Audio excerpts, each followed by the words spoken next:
oui, on va parler quantique. Moi, c'est un sujet que j'adore. Pas toi? Alors, j'adore et j'y comprends rien. Tu comprends rien. Absolument rien. C'est exactement pour ça qu'on va justement inviter différentes personnalités sur ce plateau, parce que, le savais-tu, mais 80 équipes de recherche travaillent sur le quantique ici à Paris-Saclay. Je le savais, évidemment. Voilà, et donc je t'invite, on va aller après les voir, comme ça ils vont tout expliquer sur le quantique. Mais avant, on va quand même déjà parler quantique, l'avantage quantique, il paraît qu'on est parmi les meilleurs au monde, il paraît. Eh bien, on va voir ça tout de suite avec 4 invités, qui vont nous rejoindre tout de suite sur le plateau. Nous accueillons, et comme ça je les appelle en même temps qu'ils rentrent, Pascale Sénélard, docteur en physique quantique, directrice de recherche au CNRS. Bonjour, installez-vous tout au fond là-bas s'il vous plaît. Vous travaillez donc au centre des nanosciences et des nanotechnologies sur Saclay évidemment. Vous êtes aussi enseignante à l'école polytechnique et cofondatrice de la start-up Candela. Bravo déjà pour lancer cette aventure. Vous rejoint aussi Neil Abouk. Bonjour Neil, vous êtes coordinateur national pour la stratégie quantique. Vous êtes aussi rejoint par David Herrera Marty, j'espère que je prononce bien tous vos noms, sinon corrigez-moi. Vous êtes ingénieur, chercheur au département des systèmes et des circuits intégrés numériques au CEA List. On en parle un peu plus tard, bienvenue à vous. Et enfin, Esperanza Cuenca Gomez. I said it in English, welcome and hello, Esperanza. Bienvenue, merci de votre présence. Je le dis en français. De la stratégie et de la diffusion chez Multiverse Consulting. Vous pilotez notamment la stratégie. Welcome to you. Thanks for being with us. Merci de votre présence. Cette discussion, Alexandre. Oui, parce que moi, j'y comprends rien. Alors, c'est à moi que reviennent les questions les plus simples. Nous l'avons dit, développer le quantique est un défi majeur. On va quand même, pour ceux qui peut-être, comme moi, n'y comprennent rien, faire un petit récap sur ce qu'est la mécanique quantique. Madame Sénélard, vous êtes docteur en physique quantique, vous êtes directrice de recherche au CNRS, au Centre de nanosciences et de nanotechnologie, qui regroupe l'Université Paris-Saclay, l'Université Paris-Sud et le CNRS. Vous enseignez à l'école polytechnique et Marion nous le disait, vous avez même votre propre start-up. Vous me semblez donc être la personne idéale pour éclairer ma lanterne. Moi, j'ai fait un bac L, que ce soit très clair. Donc, je vais vous demander, s'il vous plaît, de nous expliquer ce que c'est que la mécanique quantique avec des exemples très précis. Très bien. Alors, je ne vais pas vous expliquer ce que c'est que la mécanique quantique en détail, évidemment. Je vais vous expliquer qu'elle est déjà au quotidien dans votre main actuellement, dans l'ordinateur, que la tablette que vous avez devant vous.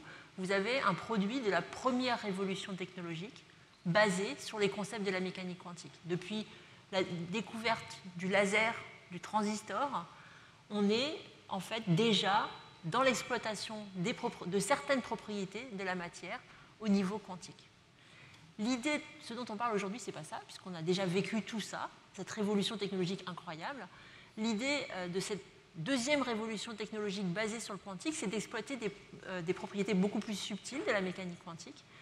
Alors je vais utiliser 2 mots, mais je vais les expliquer. Le premier qu'on appelle le mot superposition, la superposition quantique, c'est ce qui fait qu'au lieu de parler de 0 et de 1 quand on encode l'information, on va écrire des superpositions, on va être à la fois 0 et 1. Et ça ouvre tout un potentiel vous voyez que l'espace est beaucoup plus grand. Je n'ai pas 2 possibilités, j'en ai une infinité. Et l'autre propriété qu'on va exploiter, c'est l'intrication quantique. C'est une propriété qui, en fait, décrit une situation perturbante pour nous, dans lequel 2 particules, par exemple 2 électrons ou 2 photons, ont un destin commun. On ne sait pas lequel, mais ils ont un destin commun. Et ça, on peut aussi l'utiliser parce que si je manipule l'un, en fait, je vais manipuler l'autre aussi. Et vous voyez encore que là, je parallélise ma façon de traiter l'information. Donc c'est ça dont on parle aujourd'hui, exploiter ces propriétés qui sont au départ très abstraites, que les fondateurs de la mécanique quantique pensaient inutilisables et qui sont en fait maintenant le quotidien de nos laboratoires de recherche, avec beaucoup d'applications envisagées, que ce soit pour faire des nouveaux capteurs, mesurer des quantités, mesurer la gravité, mesurer les champs magnétiques, mesurer des champs électriques de façon plus efficace, pour avoir des communications sécurisées par les lois de la mécanique quantique, ou pour faire le fameux ordinateur quantique dont je suis sûr qu'on va ensuite parler. Absolument, parce que c'est l'un des enjeux. Il est souvent décrit comme crucial. On dit que c'est vraiment un domaine de recherche des plus stratégiques. Pourquoi est-ce que c'est si important ? Alors en fait, l'ordinateur quantique est perçu comme quelque chose d'absolument important parce que c'est un objet, une machine que si on arrive à construire, on serait capable de calculer des situations qu'on n'est pas capable de calculer avec les meilleurs supercalculateurs qui existent aujourd'hui. Donc vous développez d'un seul coup un objet qui permet de déverrouiller plein de problèmes qu'on ne sait pas calculer. Et donc vous pouvez penser que ça va avoir une incidence pour l'énergie, pour la banque, pour la médecine, pour la chimie, pour beaucoup d'applications. Simplement, vous ouvrez une possibilité nouvelle. Donc ça devient stratégique. Après, il y a évidemment aussi des prédictions qu'un tel ordinateur pourrait casser des clés d'encryption qui sont aujourd'hui utilisées dans toutes nos communications sécurisées. Et ça, évidemment, là, on voit aussi l'enjeu stratégique. Et c'est aussi un objet de recherche très précis ici, à Paris. Saclay, c'est un pôle extrêmement pluridisciplinaire, on l'a rappelé sur ce plateau depuis le début. C'est même un pôle qui s'appelle Quantum, qui a lieu ici. Est-ce que vous pouvez nous dire ce qu'il réunit et le rôle que joue ce pôle précisément ? Alors, c'est très important. Hein. La création de ce pôle Quantum, c'est le Centre des sciences et technologies quantiques de Saclay. Il a été créé en 2019, en avance de phase du plan quantique qui a été lancé par le président de la République ici il y a un peu plus d'1 an. C'est essentiel, en fait, ce genre de centre, parce que tout ce qu'on vient de dire, c'est en construction, c'est en train de naître. Beaucoup de choses que je viens de décrire sont encore dans des laboratoires académiques. Certaines sont prêtes à être prises pour être transférées vers des industriels, comme la start-up qu'on a créée chez Candela, où on développe un ordinateur quantique optique. Mais il faut encore beaucoup de recherche fondamentale. Les start-up et toute l'industrie va être collée pendant très très longtemps encore au monde académique. Ça, c'est une première dimension. Recherche fondamentale qui va nourrir l'innovation et qu'il ne faut absolument pas décrocher aujourd'hui pour être capable d'avoir les innovations de demain. Formation. On est en train d'entrer dans un monde nouveau avec des concepts pas facile à manipuler, on parle d'ordinateur quantique, il ne sera pas programmé comme un ordinateur classique du tout, il faut tout inventer, et il faut beaucoup de cerveaux, et on manque beaucoup de cerveaux. Donc formation. Troisième mission clé d'un centre comme celui de Saclay, l'interdisciplinarité. Vous avez utilisé le mot physique quantique, on parle de physique quantique au départ sur les concepts, mais ce n'est pas une affaire de physicien. Si on veut faire des applications, ça va devenir une affaire de physicien, d'ingénieur, d'informaticien, de mathématicien, et probablement, puisque les applications seront ouvertes à d'autres disciplines, à la biologie, à la chimie, etc. Donc il y a l'interdisciplinarité, et c'est un truc dont on est à peu près convaincu quand même maintenant au fil des années, c'est que l'interdisciplinarité dans une société, dans un système français qui est très cloisonné, ça se fait sur le terrain. Voilà. Et le dernier point, c'est l'intersectorialité. Il faut augmenter les liens de contact entre l'académique et le privé, et même, je dirais que sur ce sujet-là, probablement réinventer des outils pour répondre aux défis qui nous attendent. Alors justement, les défis, c'est ce qui se cache ou que cachait derrière ce que la France a bâti comme un plan quantique. Vous en parliez, vous l'évoquiez il y a quelques instants.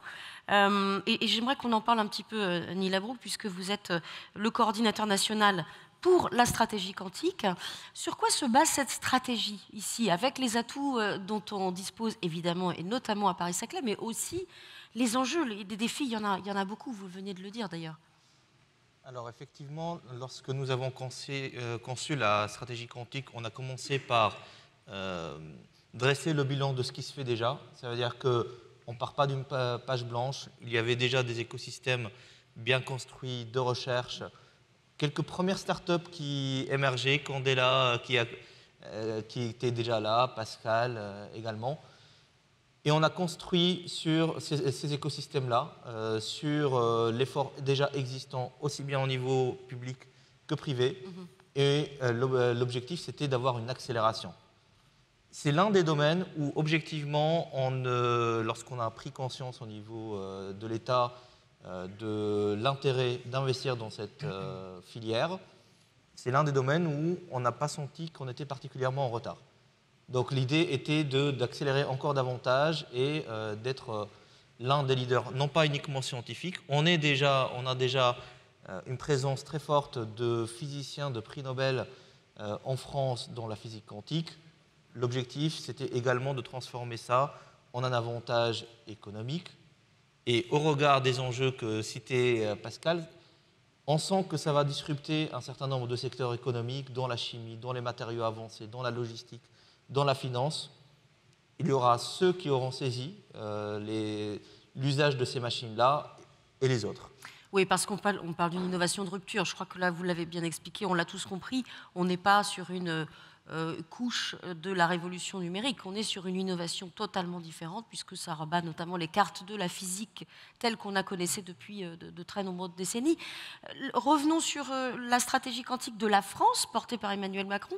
Quelles sont les parties prenantes? Vous parliez déjà des acteurs qui étaient déjà identifiés, avec notamment des laboratoires ou de très jeunes start-up. Mais finalement, les autres, quels sont-ils? Donc on a effectivement les organismes de recherche, les établissements d'enseignement supérieur.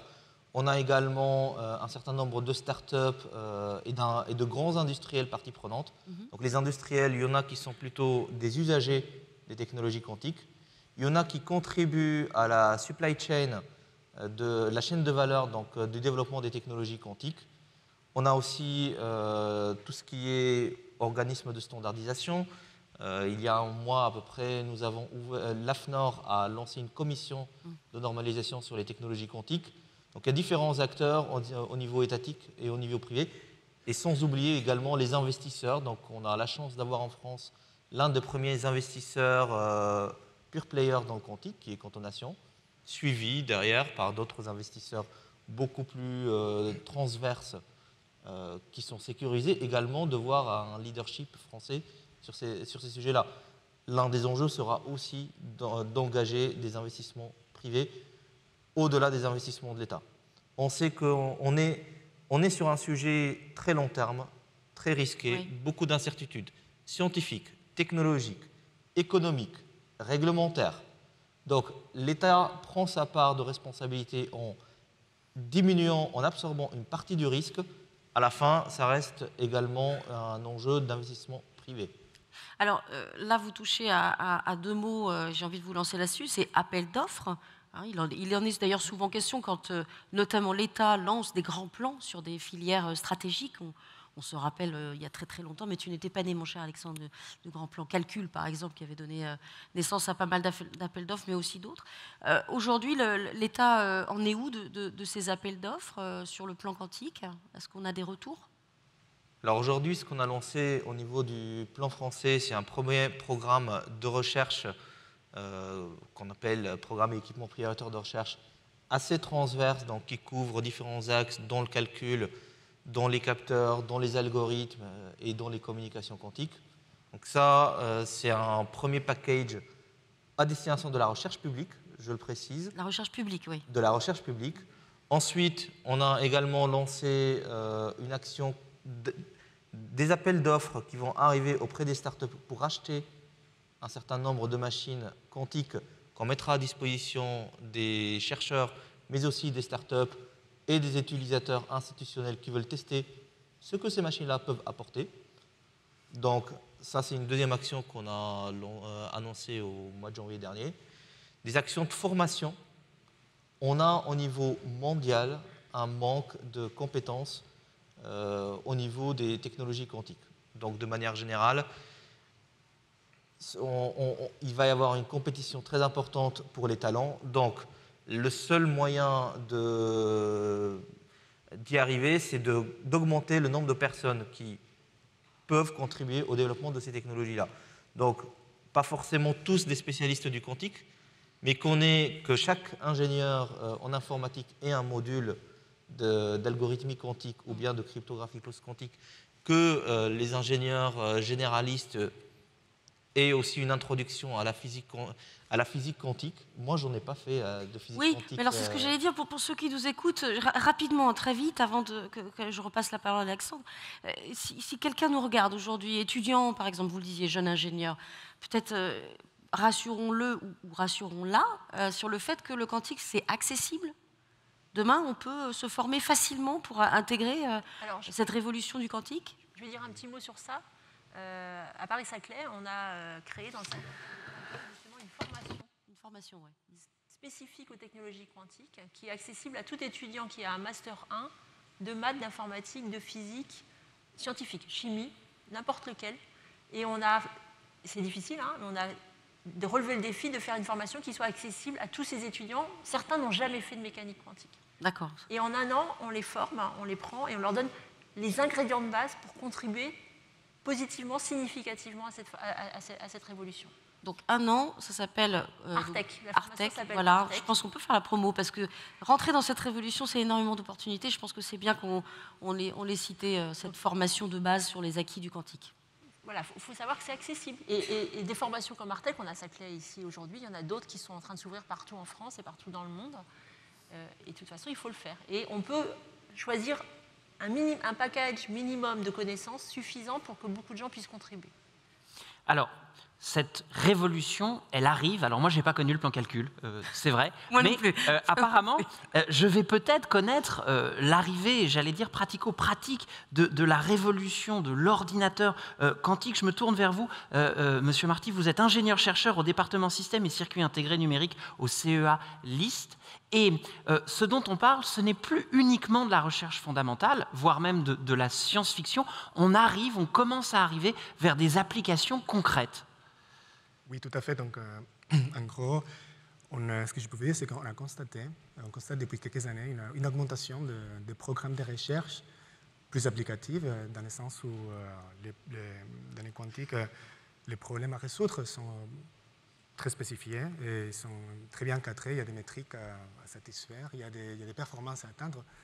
Donc, on pourrait dire que les quantiques est quelque sorte sorti de la tour d'ivoire, là où avant la recherche académique s'occupait des thématiques surtout exploratoires, pourquoi pas aussi spéculatives, et c'est très bien. Moi, je suis physicien à l'origine et je suis très admiratif des gens qui font ça. Mais il faut aussi, disons, ne pas oublier que la technologie et la science fondamentale, en fait, c'est deux faces de la même pièce. Donc, on voit ça dans les quantiques. Il y a 10 ans, à peu près, enfin un peu plus peut-être, les quantiques étaient perçus vraiment comme une discipline très abstruse, vraiment réservée à très peu de gens. Et là, on voit comment, disons, une espèce de cercle vertueux se met en place pour le quantique, où la technologie, déjà les avancées expérimentales, ils ont fait avancer la technologie qui alimente un essor de l'intérêt public et privé dans les quantiques et aussi dans la science fondamentale.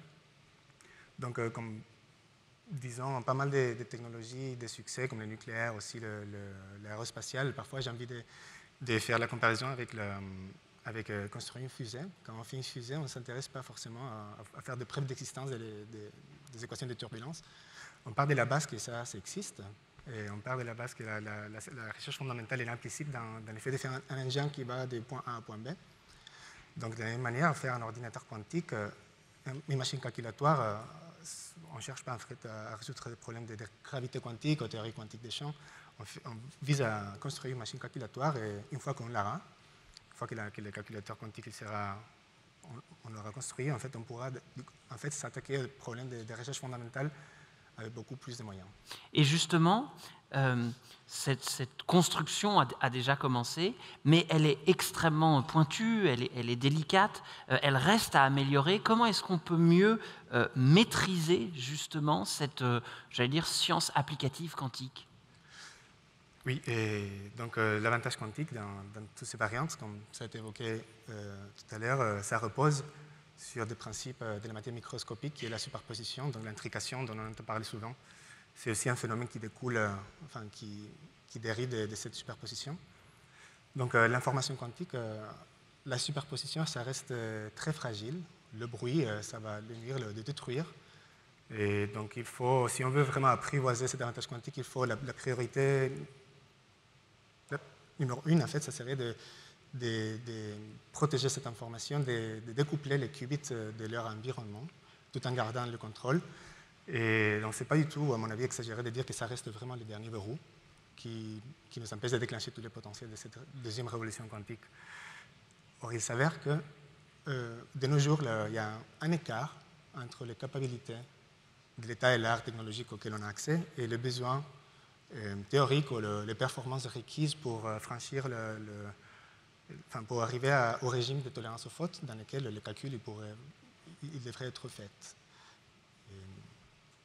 Et vous travaillez quotidiennement sur ces sujets-là. Est-ce que vous pouvez nous expliquer, j'allais dire, quel modèle vous construisez, c'est-à-dire qu'est-ce que vous faites pour améliorer tout ça? En fait, quand vous arrivez au labo, vous travaillez sur quoi? Disons que l'une des choses auxquelles on s'intéresse beaucoup aux CA-listes, c'est bien sûr la mitigation et la correction d'erreurs. Donc, c'est vraiment une théorie qu'il va falloir enrichir et élargir pour essayer disons de réduire l'écart auquel j'ai fait référence tout à l'heure. Donc, l'une des choses auxquelles on s'intéresse, en fait, c'est de développer, par exemple, des librairies numériques, des outils d'interfaçage entre ce qu'on appelle la couche logique et la couche physique. Donc, la couche logique, c'est là où les algorithmes se passent, et dans un contexte pas bruité. Et la couche physique, elle est plutôt là où la dynamique quantique elle se déroule, où il y a l'émergence de la cohérence, de l'intrication, et puis l'intrication peut aussi disparaître là. Et donc, voilà, on cherche en fait à faire un outil d'interfaçage qui serait agnostique par rapport au support physique du calculateur, et pour ça on s'appuie sur les savoir-faire en matière de machine learning, de contrôle, de rétroaction, de quantique, aussi de conception des circuits intégrés qui existent au sein de CA-list, mais aussi surtout à Saclay et à Grenoble. Donc, voilà, c'est surtout ça ce qu'on fait. Et on va s'intéresser, pour terminer cette discussion tous ensemble, finalement aux applications économiques, industrielles, et que peut en faire finalement nos économies de cette révolution du quantique. And I'm going to switch in English because Et je passe donc à l'anglais parce que nous sommes ravis de vous accueillir. Vous êtes chef stratégie chez Multiverse Computing. Dites-nous 2 mots de Multiverse Computing. Eh bien, à Multiverse Computing, nous sommes sans doute la plus grande entreprise de logiciels quantiques en Europe. Et ce que nous faisons, c'est que nous aidons les entreprises à devenir les meilleures versions d'elles-mêmes grâce à la technologie quantique. Nous croyons également à la démocratisation du calcul des technologies quantiques. Et dans ce contexte, nous utilisons des solutions d'inspiration quantique qui utilisent des formules mathématiques qui nous permettent de réduire la dimensionnalité de problèmes très complexes et de les résoudre grâce à des super ordinateurs et des ordinateurs haute performance. Donc voilà, c'est ce qu'on fait en résumé. Vous venez de nous parler de la nécessité de démocratiser les technologies quantiques. Pourquoi est-ce que c'est nécessaire? Pouvez-vous nous expliquer cela? Oui, bien sûr. Ce que les dernières révolutions technologiques nous ont enseigné, c'est que lorsqu'une technologie n'est pas démocratisée, lorsqu'elle n'est pas accessible au plus grand nombre, quand seuls certains groupes de pays ont des avantages par rapport à d'autres, on parle là d'asymétrie technologique, et le résultat, c'est que ce n'est pas bien pour le bien commun. Et ces asymétries génèrent des tensions. Et cela a des implications très profondes en matière éthique également. C'est la raison pour laquelle nous sommes absolument convaincus que les technologies quantiques doivent être à la portée de tout le monde. Alors, bien entendu, tout cela est également lié à la route que l'on veut suivre. Oui, parce que c'est une technologie très disruptive, mais pouvons-nous dire que les technologies quantiques sont une nécessité pour l'humanité? J'ai tendance à dire que dans une certaine mesure, oui. Car dans nos sociétés, dans nos entreprises, nous devons faire face à des défis de plus en plus complexes. Et nos technologies traditionnelles sont limitées pour faire face à ces défis. Donc nous devons commencer à réfléchir à d'autres technologies, comme par exemple les technologies quantiques. Et un exemple de tout cela, c'est la fixation de l'azote. La fixation de l'azote, c'est le processus utilisé pour fabriquer des engrais. Et les procédures mises en œuvre ne sont pas très efficaces. Alors qu'avec les calculs quantiques, on peut simuler tous ces processus, ce qui devrait nous permettre de créer de nouveaux processus de fixation de l'azote, donc d'avoir d'autres moyens de produire des engrais, d'en réduire le prix et de rendre la production alimentaire plus abordable pour les habitants de la planète. Et ça, c'est lié à un des ODD édictés par les Nations Unies. Ok, vous venez de nous parler de l'un des très nombreux cas d'usage pour l'industrie, mais également, alors pas que les grandes, aussi les petites. Y a-t-il d'autres cas d'usage que vous pourriez partager avec nous qui vont nous permettre de mieux comprendre le rôle des technologies quantiques? Oui, par exemple, un cas d'usage dans le secteur financier. C'était l'un des tout premiers secteurs dans lequel on a commencé à identifier des cas d'usage et on a travaillé avec la Banque d'Espagne pour l'optimisation dynamique des portefeuilles, récemment avec la Banque du Canada pour simuler le comportement des marchés. Donc il y a plein d'exemples. Et il y a aussi des exemples en fabrication intelligente pour améliorer des processus qui sont renseignés par des processus quantiques et qui permettent d'économiser beaucoup.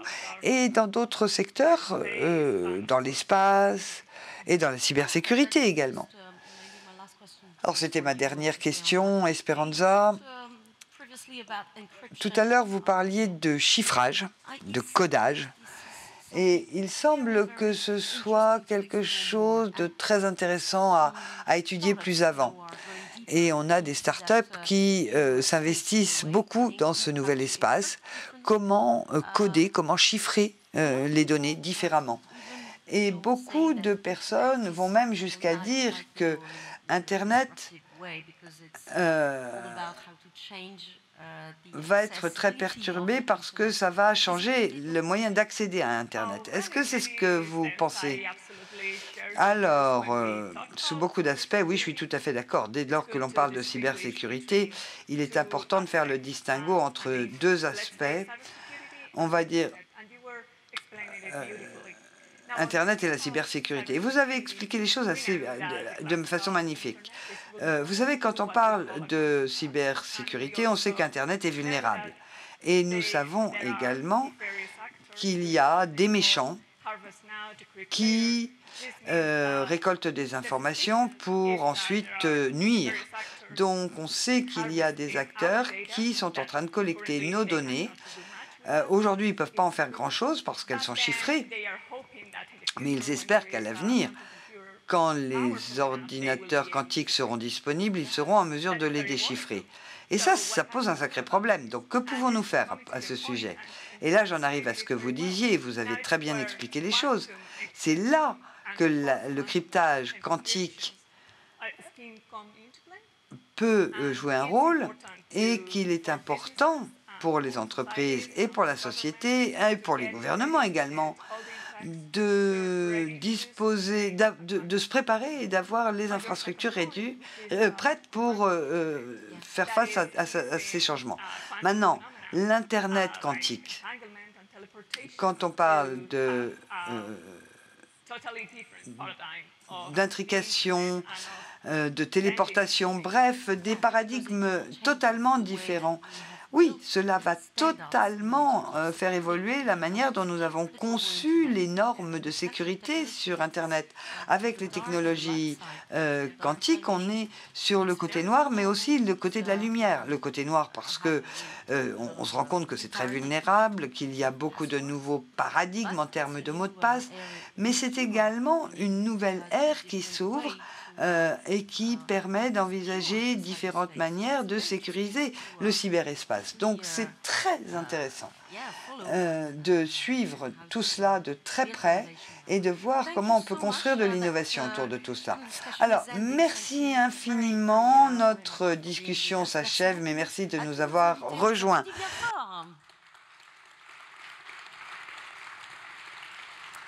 Et ça y est, tu as compris le quantique, Alexandre, j'en suis sûre.